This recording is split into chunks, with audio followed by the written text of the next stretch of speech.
importante es identificar que el auditor, cualquiera que se forma como auditor, porque hay diferentes conceptos, ¿no? Podemos ver que es evaluador, hay evaluadores, hay auditores y hay un verificador.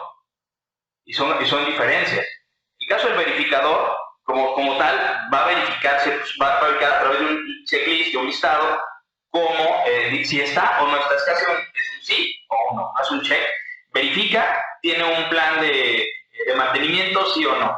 No está entrando a un tema mucho más amplio. Si lo tiene bitácora de control de desechos para RPBI, tiene controles de registro de enfermería, tiene asignaciones, reasignaciones, está bien, verifica. El evaluador lo que hace es justamente también verificar, pero evalúa si está el punto implementado o no. Entonces estás evaluando, pero la diferencia es que sí entra a profundidad a un tema mucho más a detalle de cómo está realizando. El tema de auditor, el auditor no solo está evaluando, está viendo toda la conexión y relación. Por ejemplo, podemos tener un evaluador que solo te va a, como tal, ¿no? Por darle el concepto claro, solo va a evaluar medicamentos o sistema de medicación. Un auditor no puede hacer eso. Un auditor ve todo de manera sistémica, ve toda la relación que tienen los equipos, las personas, los procedimientos, los pacientes y sus resultados. Es una visión holística, sistémica. Ve normas, ve la parte de equipos, ve la parte de roles, descripciones de puesto, evaluaciones, todo. Ahora, si ya nos vamos a un tema un poco más profundo en esto, el único de estos tres elementos que tiene que presentar un examen para tener este reconocimiento es el auditor. Puede haber evaluadores, pero el evaluador no pasa exámenes, y como para ser auditor tienes que aprobar un examen que está regulado ante uno de los organismos internacionales. Puede ser IRCA, que es inglés, o puede ser Exemplar Global, que es el programa donde ustedes están. Entonces, esta parte te aplica una evaluación donde va a poder evaluar que tienes las competencias para poder auditar una organización, en este caso de salud. Entonces, esta parte va a ser bastante interesante, pero sí es importante señalarlo. Les voy a presentar en esta diapositiva, vamos a ir adentrándonos a algunos de los elementos. ISO 9001-2015, que es el estándar actualizado, está en revisión, seguramente va a haber cambios en los próximos años. De momento es la norma vigente a nivel mundial. Vamos a darnos cuenta que muchas veces uno de los grandes mitos, y algo que se ha mencionado en otros escenarios, es que ISO no es para salud, y ese es el mayor error y es la mayor inclusive ignorancia que se puede tener en el sentido de aplicación de estándares, porque ISO es el regulador mundial y ISO tiene divisiones en tema del sector salud. De entrada, en el cambio ahora en 2015 habla de servicios, habla de salud, cosa que no había en la versión 2008, que era la anterior. Y esto para muestra les menciono algunos de los estándares. Por ejemplo, ISO 15189 es el estándar que certifica a los laboratorios, a los bancos de sangre, inclusive algunos gabinetes de radiología. El estándar ISO 23447 es el que habla del tema de higiene de manos, o podemos algunos, por ejemplo, de dispositivos, o la ISO 22956 que te habla de la dotación de personal centrada en el paciente. Vamos a dar cuenta que ISO está trabajando en dispositivos, en equipos, en temas relacionados con la salud. Inclusive ha trabajado un estándar ya particular. Antes había uno que conocemos como International Workshop Agreement 1, el IWA 1, famoso, que este era el de hospitales y salud. Y ahí hablaba en términos desde las definiciones, te encontrabas que era un evento adverso, un centinela, cuáles son los errores que se pueden presentar, que era un error de medicación. Este vocabulario ya estaba adoptado en ISO como un estándar de trabajo específico. Inclusive el IWA 4 era para sector gobierno, o sea, para certificar instituciones públicas. Entonces, ISO ha estado prácticamente desde sus orígenes centrado en el tema de salud.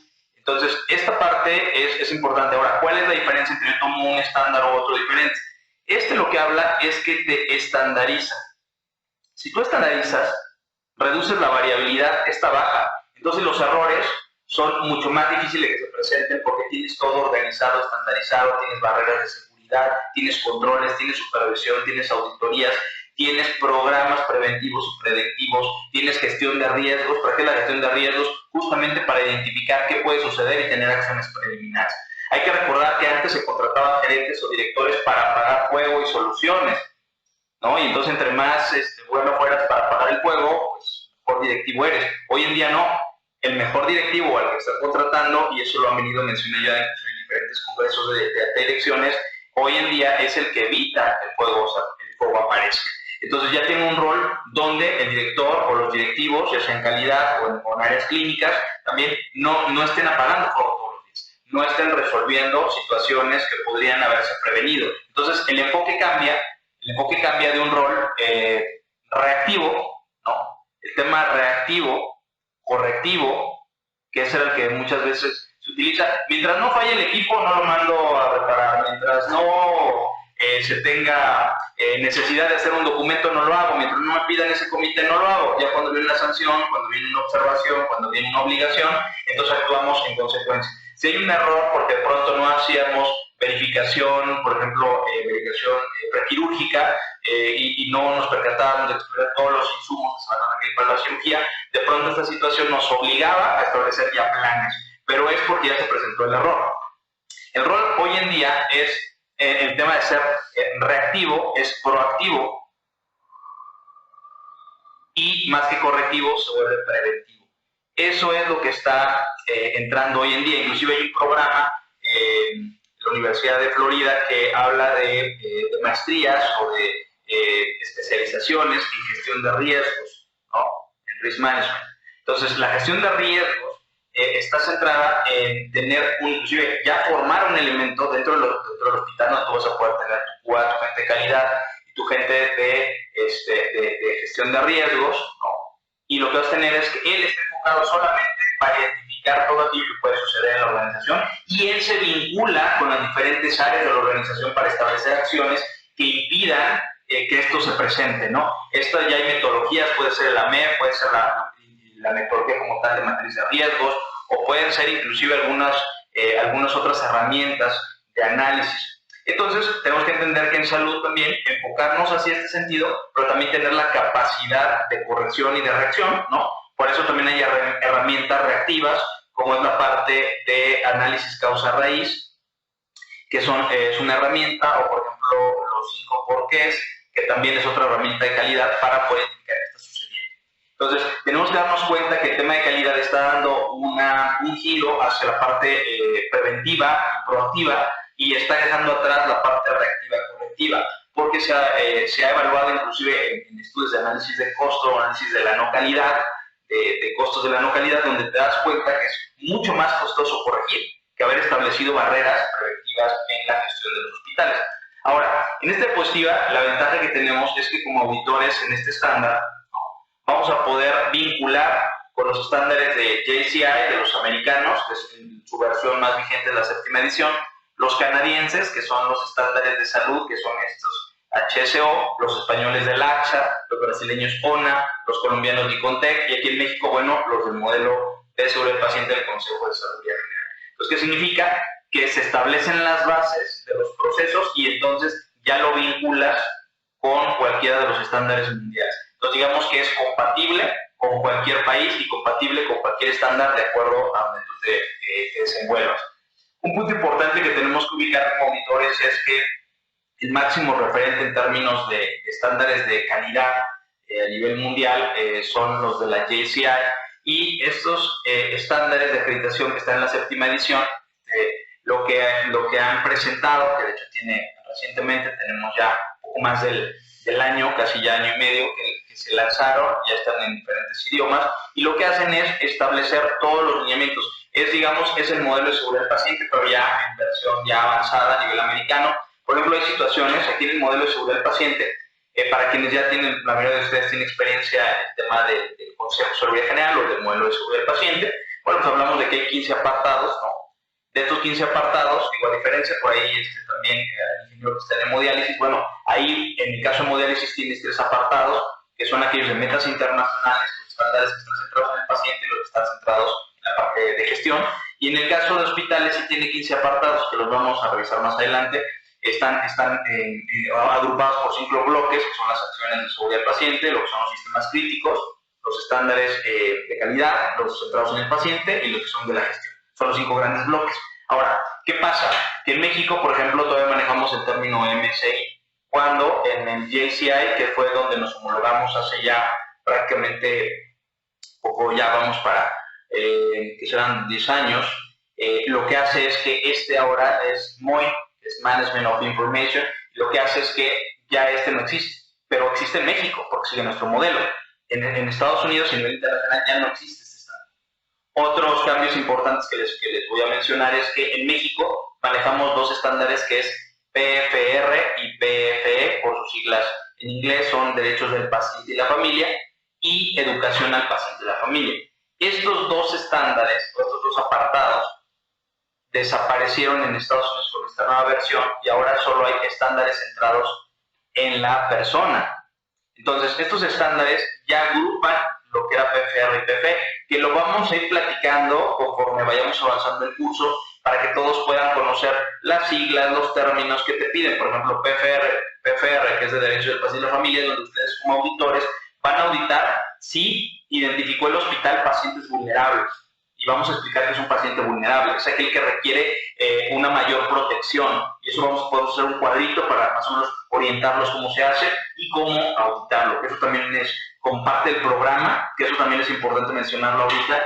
Vamos a estar trabajando los estándares con dos, digamos, como si fueran dos libretitas. Uno, cómo lo implemento y el siguiente es cómo lo audito. ¿Por qué? Porque si yo no sé cómo implementar, ¿cómo voy a tener la experiencia de cómo auditarlo? Y de pronto esos errores los llegamos a tener en México alrededor de entre el 2012 al 2014, donde había egresados que todavía no concluían la carrera en calidad y ya estaban haciendo auditorías de modelos de seguridad del paciente. Y el tema era que no tenían la experiencia de haber realizado actividades en hospitales. Entonces era muy fácil decir, es que el hospital debería hacer esto. Sí, pero si estuvieras viviendo en el hospital te darías cuenta que eso solamente en el libro, o sea, no es aplicable en los hospitales. Y esta migración también es importante porque ustedes no pueden auditar si no saben cómo se hace. Entonces necesitamos ver desde un lado cómo implementar y en otra perspectiva cómo preguntar, observar o revisar que sí están cumpliendo con todo esto. Entonces, bueno, esos son puntos importantes. Así que tenemos que tomar como una de las grandes directrices los estándares internacionales de JCI. Y tenemos una guía que es la Survey Process Guide, que también es de la 7ª edición. Esta es la guía para hacer las auditorías trazadoras. ¿Sí? Trazador, su nombre, como su nombre lo refiere, tú tienes ingresos al paciente, desde aquí entra admisión, luego se hace la valoración, llenado documental, se hace una habitación, entonces todo esto, se tiene todo el seguimiento, luego pasa a quirófano, luego regresa a habitación y luego ya se genera toda la parte administrativa de su salida. Entonces el trazador revisa que se estén cumpliendo todos los puntos de cumplimiento en cada una de las etapas.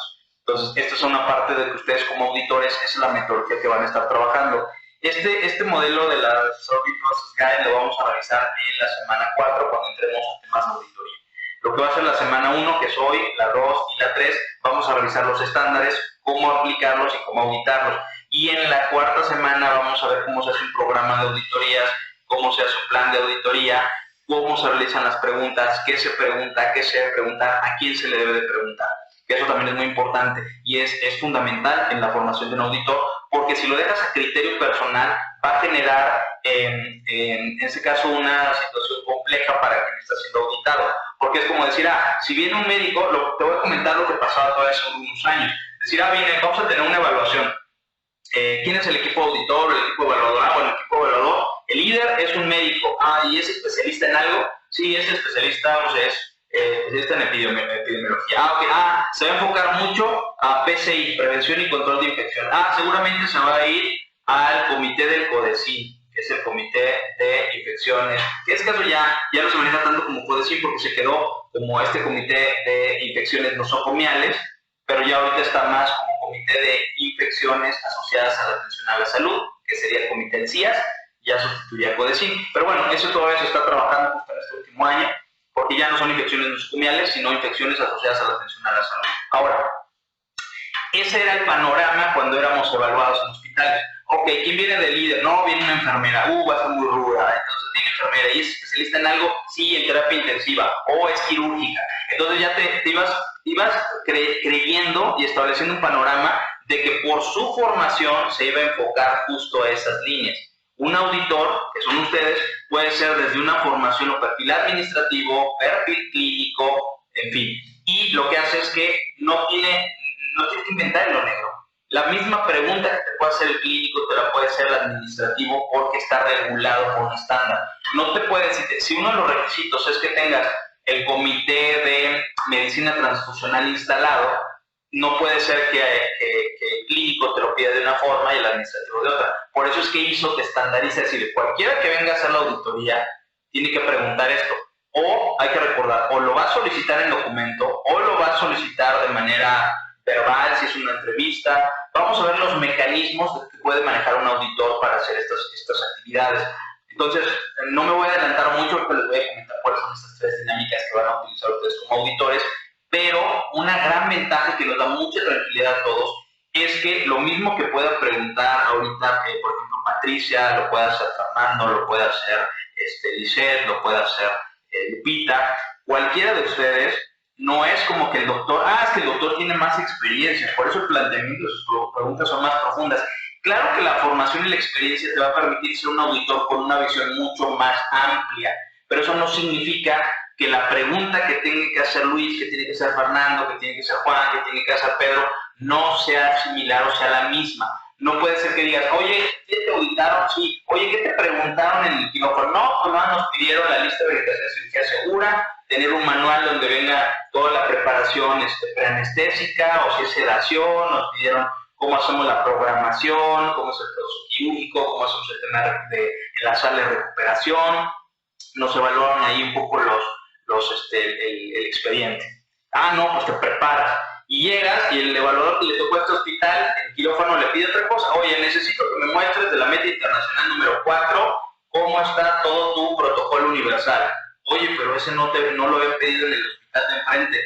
Ese es el punto que ha generado distorsión, desconcierto allá en los hospitales, porque voy a decir, oye, si al Hospital de la Luz le pidieron estos 4 puntos, a mí, ¿por qué me están pidiendo 8? Entonces, esa falta de estandarización hace que los hospitales no se puedan certificar de manera amigable y que sea un proceso tortuoso y de pronto se dificulte mucho y consideremos que no nacimos para eso, cuando en realidad la parte de calidad tiene que estar muy claro. A ver, yo estoy pidiendo que en este quirófano tengamos 4 documentos. Perfecto. Cuando tú ya hablas de un número, puedes inclusive medir, llevo 2, es el 50%, llevo 3, es el 75%. Pero si no somos muy claros en lo que estamos requiriendo, lo único que vamos a estar es que el auditado está a merced del auditor. Y esa parte no puede suceder. Ustedes están en un programa serio, profesional, en el que no pueden ir a improvisar, no van a preguntar algo que no es necesario y van a pegarse a los lineamientos de salud indicados. Entonces, esa parte es la que difiere, por ejemplo, a otros programas que hay en México. Porque de pronto te tocas, es que es el médico y nos toca que nos va a auditar en terapia intensiva. Ok. Pero tal vez no te pregunta, por ejemplo, oye, el tema de la medición Apache, ¿no? Apache 2, o te dice, oye, en terapia intensiva, ¿dónde están tus notas tales? O no te pide documentos, y en otro hospital sí piden documentos. Esa situación de en uno sí y en otro no, genera que el hospital, pues más que nada, pues esté como confundido, ¿no? Entonces, esa parte tenemos que empezar a cerrarla y ser mucho más claros en lo que estamos haciendo. ¿Qué es ISO? Es un tema importante porque hay que ver que todo el que se dedique en calidad, en la fábrica, en la industria, en el servicio, en el comercio, ISO es mundial en todos los sectores.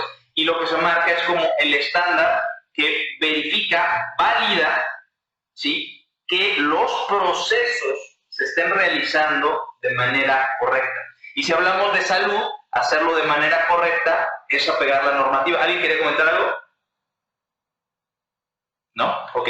Entonces es la parte normativa, la parte de procesos, la parte de seguridad del paciente, y eso es lo que vamos a revisar ahorita en el tema cuando definamos calidad. ¿Qué es ISO? ISO tiene por sus siglas, las siglas tienen una identificación, pero por ejemplo en México es la Organización Internacional de Estandarización. Si lo vemos así, las siglas deberían de ser OIE, ¿no? O en Estados Unidos sería IOS. ¿Y por qué ISO? Porque a nivel mundial lo que se consideró es que ISO viene de ISO de igualdad. Y dijeron, oye, en la estandarización de igualdad tenemos ISO a nivel mundial para todos, porque si no cada uno va a tener sus propias siglas, en inglés, en español, en chino, en fin. Entonces quedó ISO. ISO a nivel mundial no es como que empiece a decir, es international standard, no. Es el concepto que se le da a nivel mundial. Pero si lo vemos en español, concretamente es una organización internacional de estandarización. Y esto forma algo que se llaman comités. Y estos comités son comités técnicos. Si estamos hablando de la industria automotriz y ATF, por ejemplo, los comités técnicos están centrados en la industria automotriz. El comité técnico que está desarrollado para el tema de salud y para el tema de calidad y para el tema de sistemas es el comité técnico 176. Por eso es Technical Committee, que es este. Entonces, el 176, de ahí es el grupo técnico especializado a nivel mundial de gestión y aseguramiento de la calidad, donde tiene su división en servicios y de servicios tiene la parte de salud, porque también puede haber servicios financieros, servicios de otro tipo. ¿Ok? ¿Qué ventaja tenemos con ISO? Que ustedes, inclusive, una organización certificada por ISO, una persona auditor certificada por ISO, es reconocida en 164 países en el mundo. Esto significa que cuando tienes tu credencial, porque tú tienes un certificado más una credencial que se te entrega al final del curso, es como tu ID o como si fuera una cédula profesional donde te permite a ti, con tu número de registro, firmar y ejercer como auditor. Eso es algo que lo puedes hacer en cualquiera de estos países miembros. La línea son dos puntos muy claros. Primero, si tú vas a un país sudamericano, europeo, tienes que tener primero, el estándar ISO lo tienen todos. ¿Cuál es la variación de país a país? Uno, la normatividad local.